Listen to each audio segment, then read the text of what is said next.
오늘 하나님 말씀 느헤미야 10장 1절로 32절까지 볼 건데요. 31절까지 볼 건데요.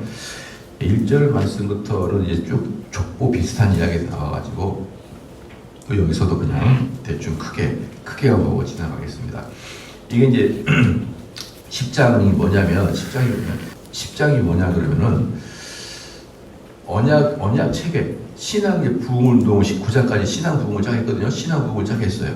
9장까지 한 다음에 이제 전 민족들이 그 부흥운동의 앞에서 이제 큰 회개를 하게 된 거죠. 큰 회개를 하게 되는 것이고,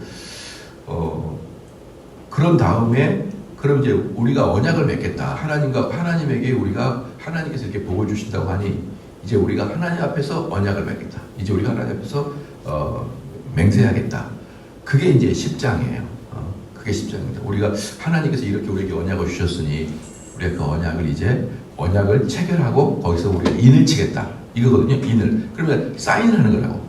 하나님께서 우리에게 이렇게 복을 주겠다. 그럼 우리도 그 언약에 동의하겠다. 그러니까 이게 동의하겠다가 9장에 나와요. 9장에.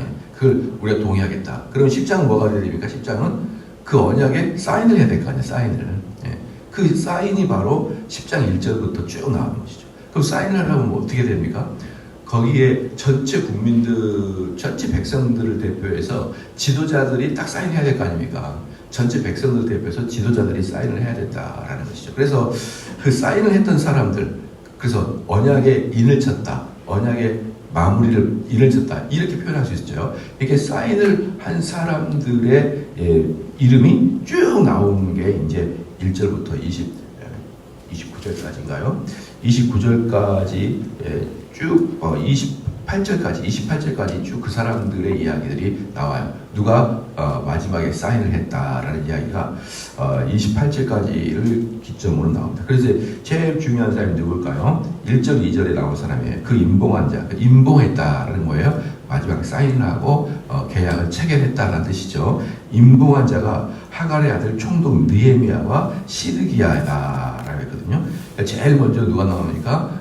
느헤미야와 시드기야가 딱 이제 사인을 합니다. 여기서 이제 총독은 느헤미야고 아마 시드기야는 이 느헤미야의 총서기관 정도 되지 않을까라고 합니다. 쉽게 말하면 뭐냐 그러면은 만약에 국토교통부 만약에 일을 한다고 보면은 만약에 어디서 또 부산에서 어디까지 큰 도로를 고속도로를 놓는다. 뭐 계획은 10년 계획을 잡고 예산은 얼마 들어가고 그것 했을 때 어떤 유익이 있고 쭉 이제 계획을 잡은 다음에 그 다음에 이제 국가가 사인해야 될 거 아니에요. 그럼 제일 먼저 누구를 사인합니까? 대통령이 사인하고 그 다음에 국토부 장관이 사인하잖아요. 그죠?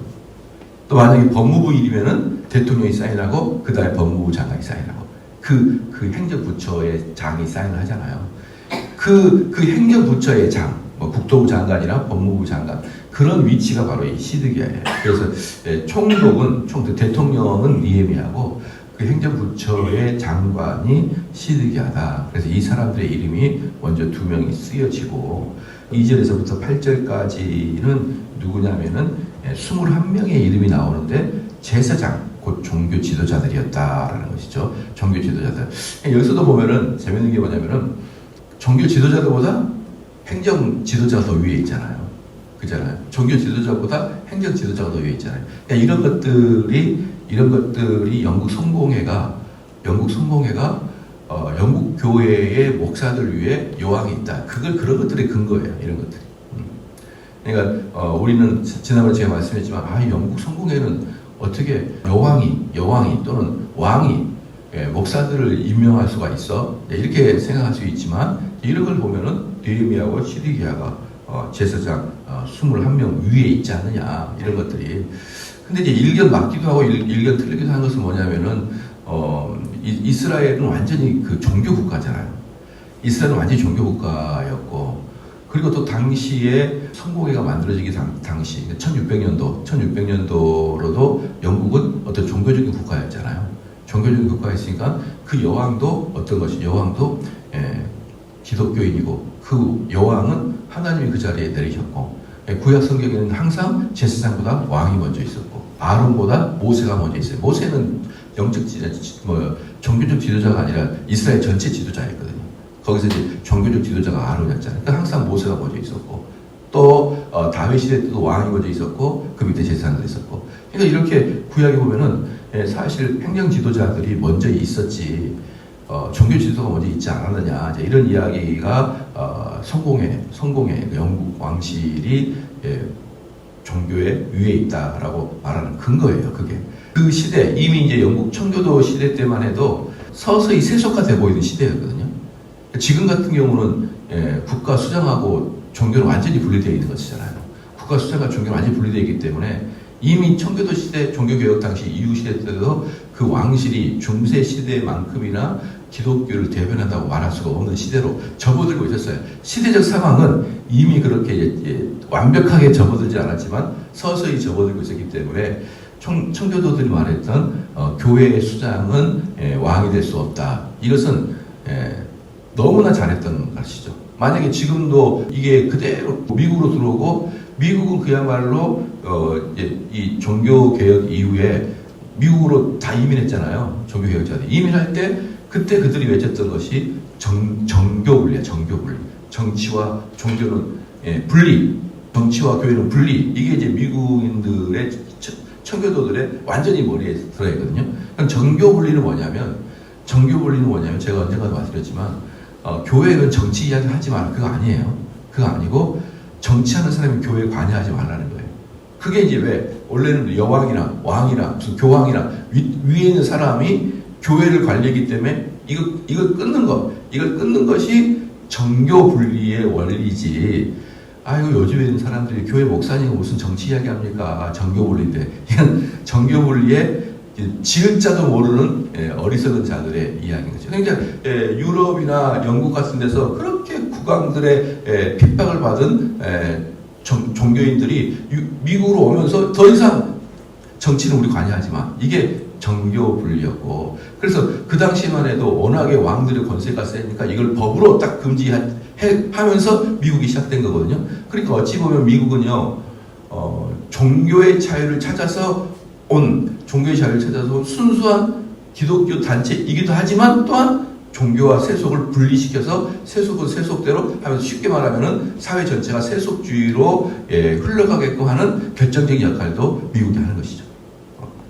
대통령이 교회에 함부로 할 수 없죠. 물론 미국도 대통령이 교회에 소속되어 있고 또 자기가 선수할 때 성경책에서 손을 놓고 선수하고 이러는 것이지만 실질로 대통령이 종교에 관여해가지고 이래라 저래라 하는 것은 아니잖아요. 그러니까 미국 같은 나라를 종교 국가가 아니라 세속 국가다라고 말하는 것이죠. 알겠죠? 그러니까 이란 같은 경우는 대통령, 왕이 종교 지도자예요. 그러니까 우리로 말한다면은 교단 총회장이 대통령이 되는 거예요. 이게 종교 국가예요. 그러니까 종교 국가는 대통령이 꼭 교회의 수장이에요. 이걸 종교 국가라 그러고, 미국과 같이 대통령이 종교에 관여하지 못하는 것을 세속 국가라 그러거든요. 근데 그 세속 국가의 문을 열었던 것이 미국이다라고 하세요. 유럽은 그때까지 전부 다 종교 국가였고, 근데 유럽을 떠나서 이제 우리는 종교 국가는 안 돼. 이 종교 국가는 너무나 피해가 많아. 그러니까 세속은 세속, 교회는 교회 이러면서 세속 국가를 만든 게 미국이다라고 할 수 있어요. 그런 의미죠. 그래서 10장 1절에는 정치 지도자 총독 느헤미야하고 시드기야가 둘이가 나오고, 그 다음에 2절에서부터 8절까지 21명은 제사장, 곧 종교 지도자들이 나오고, 그 다음에 9절부터 13절 17명의 사람이 나오는데 레위인들입니다. 레위인들이죠. 그래서 레위인들도 종교인들이다. 레위인이 종교인들인데 실제적으로 교회에서 실무를 감당하는 사람들. 그러니까 제가 늘상 말씀을 드리지만 현대는 제사장이 없다. 현대는 제사장이 없는데 왜 제사장이 없습니까? 우리 예수님께서 대제사장이심으로 단번에 제사를 다 드려버렸거든요. 그러니까 제사장이 없지만 그 교회를 실제적으로 관리하고 지도하고 이런 레위 지파 사람들은 현대의 목사들과 매우 비슷하다. 목사뿐만 아니라 교회 사역자들과 비슷하다. 왜? 교회에서 나오는 녹을 먹고 교회를 전폭적으로 관리를 하고 있는 사람들이 레위인이기 때문에. 그러니까 일종의 레위인들도 뭡니까? 종교인이다라는 것이죠. 그 다음에 14절부터 27절까지 44명이 나오는데, 이 44명이 뭐냐면 이스라엘 백성들의 두목들이다. 이스라엘 백성들의 두목. 그러니까 이 백성들의 두목이라고 하면 우리로 말하면 그 가문의 촌장 정도 되는, 그 가문의 촌장 정도 되는 사람들이 오는 것이고, 또 뭐 다르게 말한다면은, 현대로 말한다 그러면은 그 지역의 시장과 시의원들 이렇게 보면 되겠죠. 옛날로 말한다면 그 지역의 촌장들 이렇게 그런 사람들이 44명이 이렇게 이제 27절까지 그리고 이제 그다음에 이제 28절에 그 남은 백성과 제사장들과 레위 사람과 문지기들과 노래하는 자들과 문지기들과 노래하는 자들도 다 어떤 사람들이에요? 레위 지파 사람들이거든요. 레위 지파 사람들인데 이 노래하는 사람들은 레위 지파긴 하지만 실제로 앞에 레위 지파 사람들은 성전 관리를 직접 하지만 이 사람들은 그 앞에 성전 관리를 직접 한 사람들에 비해서 약간 더 하층이었던 그 레위 지파 사람들이죠. 그러니까 우리로 말한다면 성가대 그 중세 시대 때도 마찬가지예요. 중세 시대 때도 저희가 옛날에 독일을 갔는데 어떤 교회를 갔더니 큰 동상이 있어가지고 그 동상이 누구냐 이렇게 물어보니까 이 교회 성가대 지휘자다 막 그러는 거예요. 성가대 지휘자. 아니 전 세계를 돌아다녀도 목사님이나 설립자나 아니면 이 교회를 지을 때 엄청난 돈을 준 귀족 그런 사람이 동상에 서 있어도 성가대 지휘자는 처음 봤다. 이렇게 자세히 보니까 바하야 바하. 바하 정도 되니까 동상이 딱 그 교회는 목사님보다 성가대 주의자가 훨씬 더 유명한 것이죠. 왜 그러냐 그러면은 그 당시도 거의 성가대 주의자는 성직자와 비슷했거든요. 중세시대 때도 비슷했고 전폭적으로 교회 지휘를 하게 되면서 자기 생계를 끌어다. 지금의 성가대 주의자는 아주 작은 사례비만 받죠. 그냥 자기의 오리지널 생계는 다른 데가 있고 주일날 또 이제 자기가 음악을 전공했으니까 성가대를 주의를 하게 되면서 생계 유지로 사례를 받는 게 아니라 책임감을 가지라고 조금의 사례비를 받는 거잖아요. 음악 하시는 분들이. 근데 그 중세 시대 때는 그 음악하는 사람도 상당한 사례를 받고 했단 말이에요. 바하처럼. 그런데도 그 교회 목사님이나 그 교회 어떤 사역자에 비해서 음악하시는 분은 좀 약간 어떨까요? 같은 교회의 직원이지만 조금 목사님들이 또 위에 있는 것 같잖아요. 느낌이. 그런 의미예요. 그런 의미. 여기서도 앞에서 레위 지파 사람들 17명 나왔지만 또 뒤에 이렇게 레위 사람들과 문지기들과 노래하는 사람들 이런 사람들은 또 한 등급 낮은 그런 레위 지파 사람들도 나왔고 그 다음에 느디님 사람들과 이방 사람과 절교하고 이 느디님 사람과 이방 사람들은 누구냐 그러면은 그 지역에 사는 이방인들 말하는 거예요. 그 지역에 사는 이방인들 이미 예루살렘은 오랫동안 무주공산 오랫동안 아무 사람이 살지 않았기 때문에 유대인들이 다 바벨론으로 끌려갔을 때 그 팔레스타인 지역에 엄청나게 많은 또 이방인이 살았을 거 아니에요. 그들을 포함하거든요. 그들을 죽이고 쫓아낼 수도 없잖아요. 그러니까 느딘 사람들과 이방 사람들과 절교하고 하나님의 율법을 준행하는 모든 자와 그들의 아내와 그들의 자녀들 곧 지식과 총명 있는 자들은 다 그들의 형제 귀족들을 따라 저주로 맹세하기를 우리가 하나님의 종 모세를 통하여 주신 하나님의 율법을 따라 우리 주 여호와의 모든 계명과 규례와 율례를 지켜 행하며. 그러니까 이 나머지 아까 말씀드렸던 28절 이전 27절까지의 사람이 누구냐면은 그 언약에 사인을 했던 임봉을 했던 사람이 27절 가지고 나머지는 모든 사람들은 사인하지 않죠. 왜? 27절까지의 사람들이 이 모든 백성들을 대표해서 사인했기 때문에 모든 백성들을 대표해서 사인했기 때문에 그 27절 이후부터의 사람들은 실제로 사인하지 않아요. 근데 실제로 사인하지 않는데 우리가 이렇게 하겠다라고 큰 소리로 서로 맹세하는 거예요. 큰 소리를 맹세하고 서로 합의를 보고 그렇게 해가지고 그럼 우리 대표들이 사인합니다. 우리 이제 하나님과 언약을 맺었습니다. 그게 이제 28절까지예요. 이제 29절까지예요. 29절. 그러면 이제 29절 이후부터는 이제 뭐냐 그러면 우리가 29절 한번 제가 또 읽어보게요. 그들이 형제 귀족들 따라 저주로 맹세하기를 우리가 하나님의 종 모세를 통하여 주신 하나님의 율법을 따라 우리 주 여호와의 모든 계명과 규례와 율례를 지켜 행하겠습니다. 이렇게 이제 딱 했거든요. 그러면은 이제 문제는 뭐냐 그러면은 이렇게 크게 우리가 이제 주님의 명령을 따르겠습니다. 율법을 따르겠습니다. 그건 입으로 끝날 수 있잖아요. 입으로. 그것은 어떤 구호로 끝날 수가 있잖아요. 그러니까 이제 30절부터는 구호로 끝나는 것 중에 정확하게 우리가 이걸 지킬 수 있는 세 가지, 율법 전체 중에서 가장 기초가 되는 세 가지를 딱 선포합니다. 그게 이제 뭐냐 그러면은 30절에 우리의 딸을 이 땅 백성에 주지 아니하고, 그러니까 이방 남자들과 결혼하지 않겠다. 이방 사람들과 결혼하지 않겠다라는 것이고, 그 다음에 두 번째, 우리의 아들 위하여 그 딸을 데려오지 않겠다. 31절에 혹시 이 땅 백성이 안식일의 물품이나 온갖 공물을 가져다가 팔려고 할지라도 우리가 안식일이나 성일에 그들에게 사지 않고 일곱째 해마다 땅을 쉬게 하고 모든 빚을 탕감하겠다 그랬거든요. 그러니까 지금 두 번째는 뭐냐면 안식일을 철저히 지키고 안식년을 지키겠다는 거예요. 안식일을 지키고 안식년을 지키겠다. 이게 대표적으로 이제 율법을 지키는 대표예요. 32절에 우리가 또 스스로 규례를 정하기를 해마다 각기 세겔의 3분의 1을 수납하여 하나님의 전을 위하여 쓰게 하되 그 진설병과 항상 드리는 소제와 항상 드리는 번제와 안식일과 초하루와 정한 절기에 쓸 것과 성문과 이스라엘 위하여 속죄제와 우리 하나님 전에 모든 일을 위하여 쓰게 하였고, 그 다음에 또 우리 제사장과 레위사람과 백성들을 제비 뽑아 각기 종족도로 해마다 정한 시기에 그러니까 쉽게 말하면은 세 가지 율법을 준수하겠다. 우리가 율법을 준수하겠다 그래놓고 세 가지를 크게 얘기합니다. 세 가지를 크게 이야기하는데 첫 번째는 뭐였습니까? 통혼을 금지하겠다. 이방 사람들과의 결혼을 금지하겠다. 두 번째는 뭐예요? 안식일을 지키겠다. 세 번째는 제사장과 레위 사람들을 다시 챙기겠다 이거예요.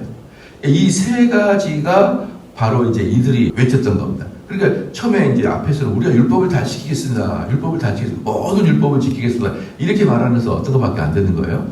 구호에 지나잖아요.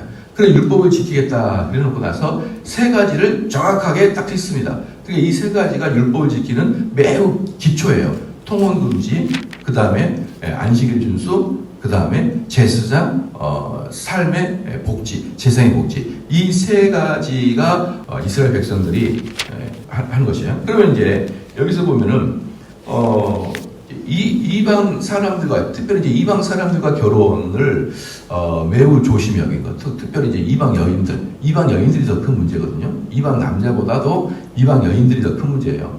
그러면은 왜 이제 이들이 이방 사람들과 결혼을 이제 금지를 하냐 그러면요.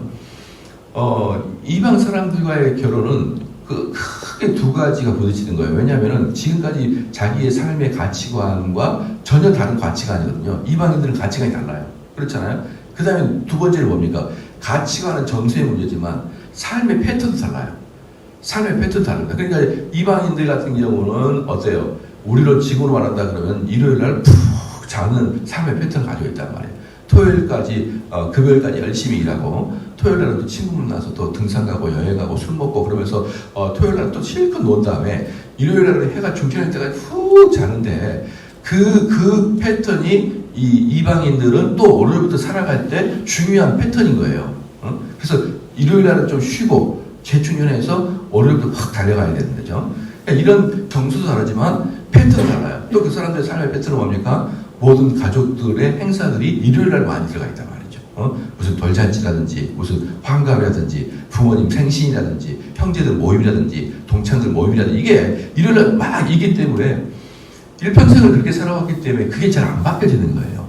그렇기 때문에 정서도 부딪히지만 삶의 패턴에서도 부딪히기 때문에, 이방인과 결혼을 한 성도들은 되게 힘들어지기 시작하는 거예요.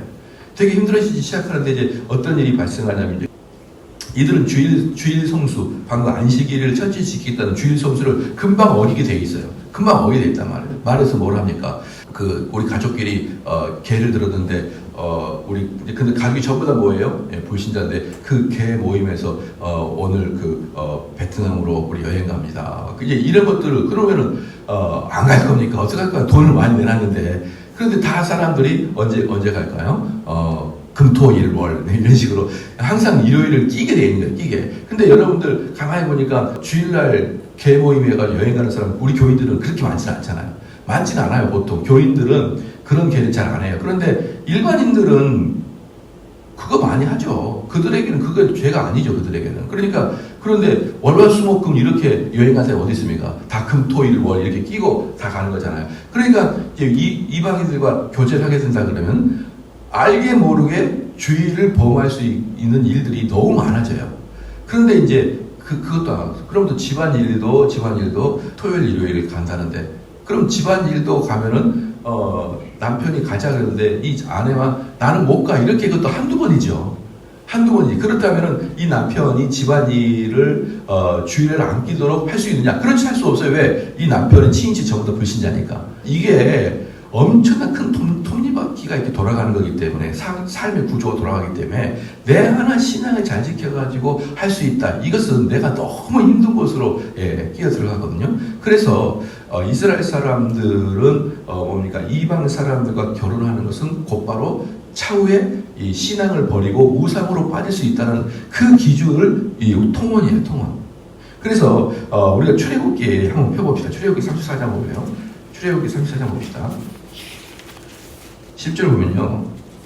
10절을 보면 이게 이제 이방 사람과의 그 자포를 금지하는 내용인데요.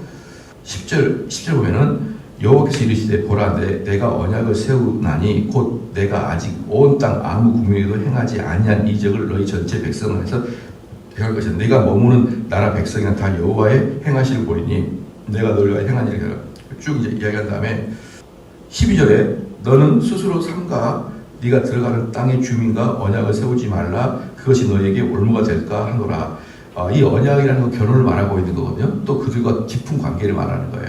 그러니까 그것은 너에게 시간이 지나면 뭐가 될 거예요? 올무가 될 것이다 라는 것이죠. 너희는 도리어 그들의 재단을 헐고 그들의 주상을 깨뜨리고 그들의 아스라 상을 찍을지어다. 너는 다른 신에게 절하지 말라. 여호와는 질투라. 이름하는 질투의 하나님이라. 너는 삼가 그 땅의 주민과 언약을 세우지 말지니 이는 그들의 모든 신을 음란하게 섬기며 그들의 신들에게 제물을 드리고 너를 청하면 내가 그 제물을 먹을까 함이라. 또 네가 그들이 청한다는 것이죠. 그들은 그때 당시에 우상에 바친 제물을 우상 숭배라고 했거든요.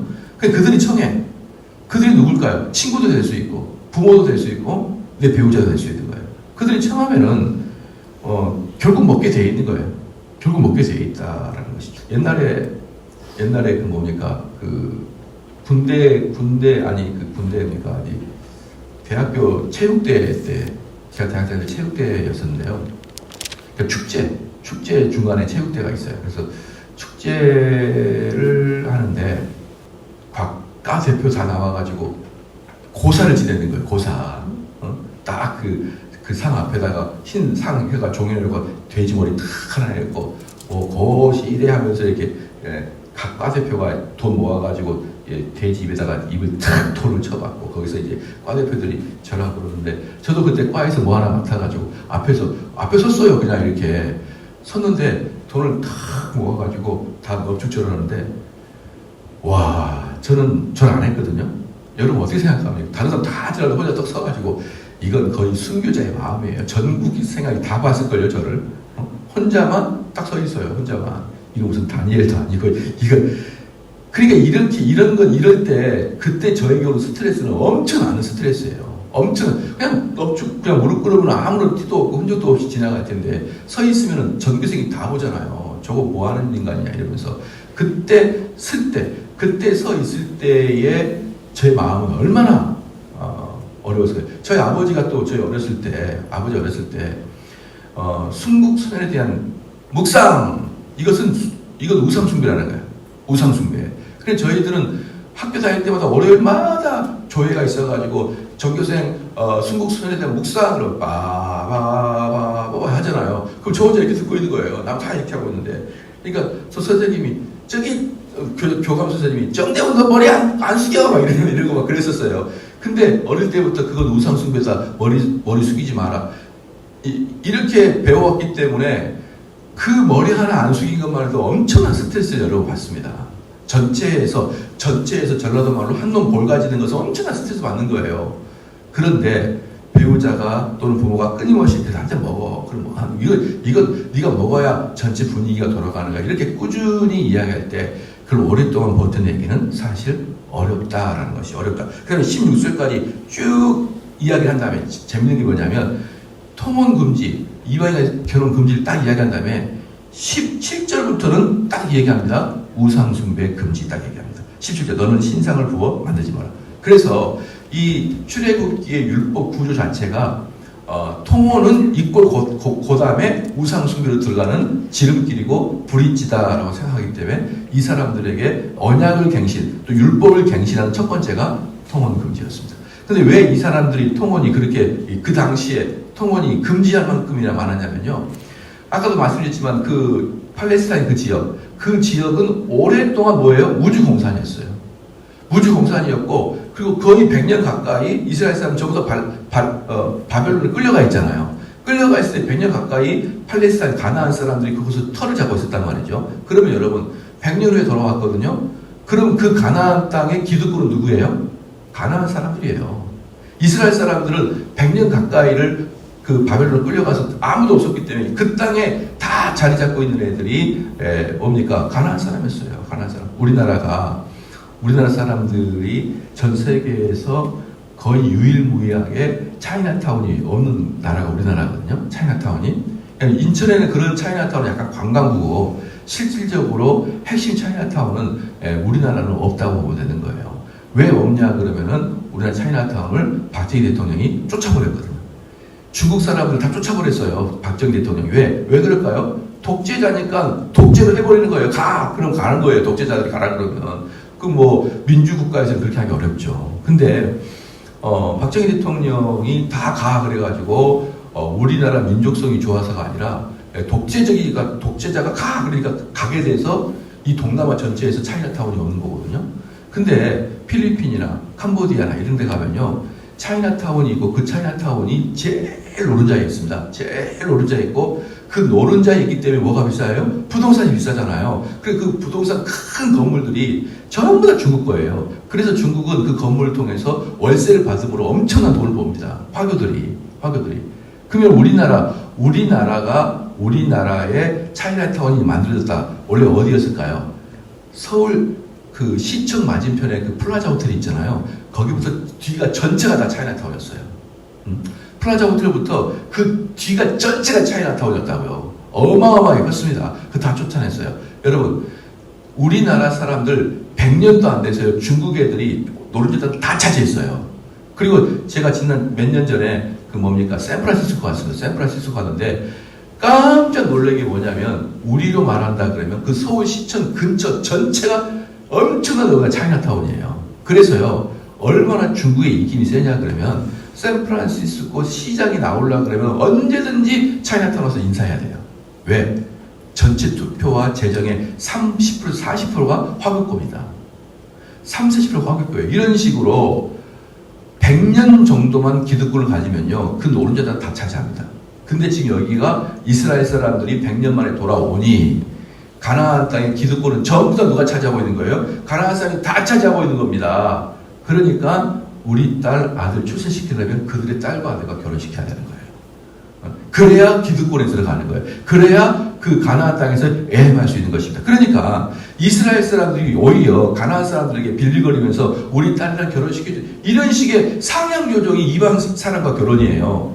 근데 그 결혼을 하지 않겠다. 이것은 자기 생계를 거의 끊겠다라는 거 비슷한 것입니다. 그냥 결혼하지 않겠다 정도가 아니에요. 그냥 결혼하지 않겠다 정도가 아니라 내가 내 삶에서 기득권으로 올라갈 수 있는 방식을 끊겠다라는 거죠. 여러분 중국이라는 나라가 참 안 된 나라, 참 못된 나라. 왜냐 그러면요, 중국은 무조건 사회에서 출세하려면 공산당에 가입해야 돼요. 중국은 사회에서 출세는 공산당에 가입을 해야 그들이 출세하는 거예요. 근데 공산당에 가입할 때 종교를 관장한테 사인해야 돼요. 그래서 중국은요, 기독교가 성장하기가 너무 어려워요. 만약에 우리가 중국에 생각해봐요. 우리 교회 청년 한 명이 이제 학생이 있는데 전교 1등이에요. 전교 1등할 때 그 청년은 이제 나 커가지고 판사 되고 검사 되고 막 이렇게 큰 행정고시 합격하고 그런 사람 같아요. 근데 걔가 공산당에 사인을 하면은 사법고시도 보고 이러는데 안 하면은 맨날 거기 들어가지도 못해. 그럼 우리 교회에서는 그 전교 1등한 놈한테 공산당 가입하지 말라고 말할 수 있을까요, 교회가? 그럼 교회가 책임져줘야 되나 이렇게 앞으로 생계를 이게 중국이에요, 여러분. 그래서 많은 사람이 중국이 기독교가 다시 부흥한다 그러는데 저는요 정말 궁금해요. 진짜 중국이 부흥할까? 조금 똑똑한 애들은요 교회 못 나오는 구조예요. 조금 똑똑한 애는 교회 못 나오는 구조입니다. 그리고 중국에는 법이 있어요. 무슨 법이 있냐 그러면 이 아이가 자기가 판단하기 전까지는 부모가 강제로 교회 데리고 가지 말아야 해요.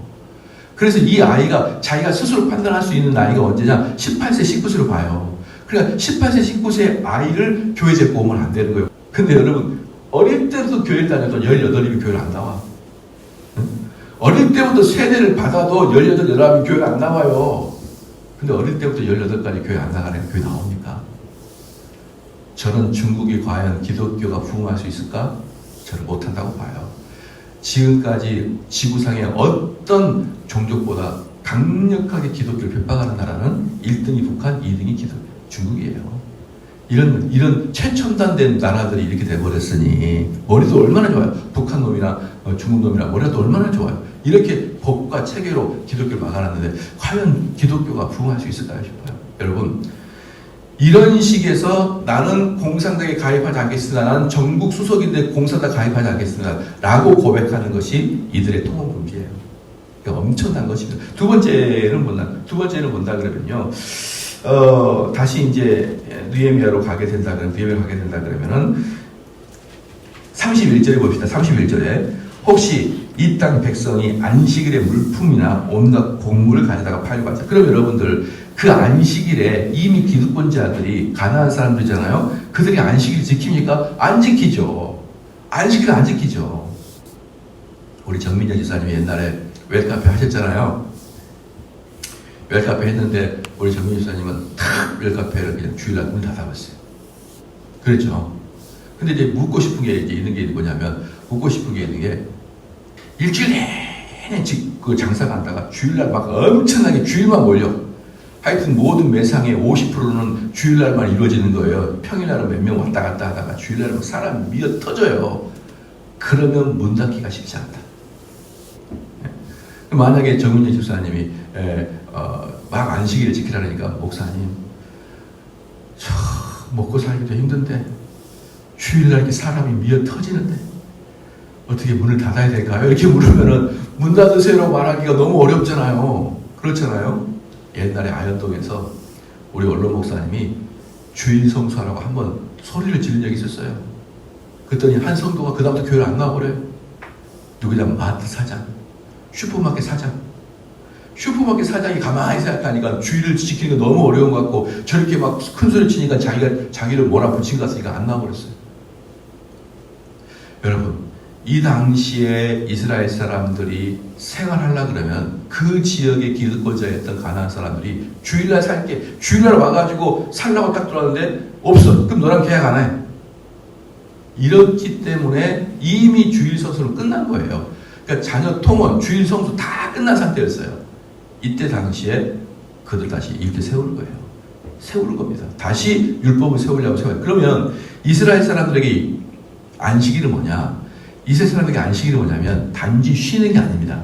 이스라엘 사람들의 안식일은 핵심이 뭐냐? 하나님이 이루신 일을 묵상하고 공부하라예요. 안식일은 하나님이 행하신 일을 묵상하고 공부하는 게 안식일의 핵심이에요. 그러니까 이들은 오랫동안 뭐 했다는 거예요? 오랫동안 하나님에서 배우지 않았다는 것입니다. 여러분 사람들이 주일 성수를 가볍게 여기는데요. 주일 성수에서 하나씩 빠지기 시작하게 되면 그 사람은 좀 괜찮을 거예요. 그 가정이 신앙을 떠나는 것은 시간 문제입니다. 시간 문제예요. 그래서 여러분들이 아예 못을 박아야 되는데 무엇을 박아야 됩니까? 주일날은 교회에만 있을 것이고 주일날은 주님이 원하신 일만 할 것이고 주일날은 나를 위해서 일하지 않겠다. 이걸 분명하게 가져야 돼요. 그래야 여러분들은 신앙을 유지할 수 있습니다. 제가 이제 이번에도 이제 우리 이제 오스틴 교회 설립을 했잖아요. 근데 이제 아직은 오스틴 교회가 정식 교회라고 말할 수가 없어요. 왜? 인원이 너무 작으니까. 그리고 교회가 어떤 개인의 집에서 하는 것은 별로 이렇게 적절치 못해서 어느 시간이 지나면 인원이 좀 되면은 홀을 하나 얻어가지고 이제 교회로 이렇게 할 건데 그 전까지는 11시 예배하고 그 그다음에 점심 먹고 그걸로 헤어지는 거예요. 11시 예배 점심 먹고. 근데 왜 11시 예배하고 점심 먹고 헤어지느냐? 점심 먹고 우리처럼 성경 공부하고 오후 예배 하자면 아무도 안 올 것 같아요. 거의 안 올 것 같습니다. 거의. 그러니까 지금은 이들이 주의를 온전히 지키는 것은 너무 어려운 일이에요. 그럼 언제쯤 주의를 지킬 수 있겠느냐라고 할 때 어느 정도 사람이 가고 정대원 목사가 거기 몇 차례 갈 거거든요. 몇 차례 가서 수련을 계속 할 거예요. 수련을 한 다음에 이 말씀이 성경의 원리에 맞구나라고 그들이 동의가 되고 그들이 동의가 돼서 자발적으로 그럼 우리가 합시다라고 물론 제가 유도를 할 거예요. 주의를 성수해야 된다고 유도를 할 거예요. 그럴 때 그들이 진짜 마음 깊숙한 곳에 이게 정말 주의를 성수하는 게 신앙의 핵심이구나라는 것을 깨달을 때쯤에 오후 예배까지 해야 돼요.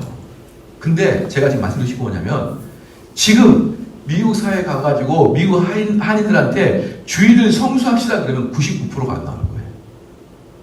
너무 어렵습니다, 여러분. 그게 너무 이미 수십 년 동안 주일 성수를 안 했던, 그래서 11시에만 드리고 점심 먹고 끝냈던 그 미국에 있는 대다수의 한인들, 심지어 또 미국 백인 교회들도 주일 성수 자체가 불가능하게 되어 있어요. 그러면 성경의 원리상 그들의 자녀는 어떻게 된다? 신앙을 잃게 되게 돼 있다. 신앙을 잃게 되게 돼 있다. 여러분, 내일은 성직자를 왜 존중해야 되고 그를 또 보호해야 되는지 그것을 말씀을 드리겠는데요. 바로 통원금지, 안식일 준수, 성직자 보호 이 세 개가 신앙의 핵심입니다. 핵심이에요. 그래서 우리 교회는 이런 것을 잘 배우고 익히는 교회가 되기를 주로 축원합니다. 기도하겠습니다.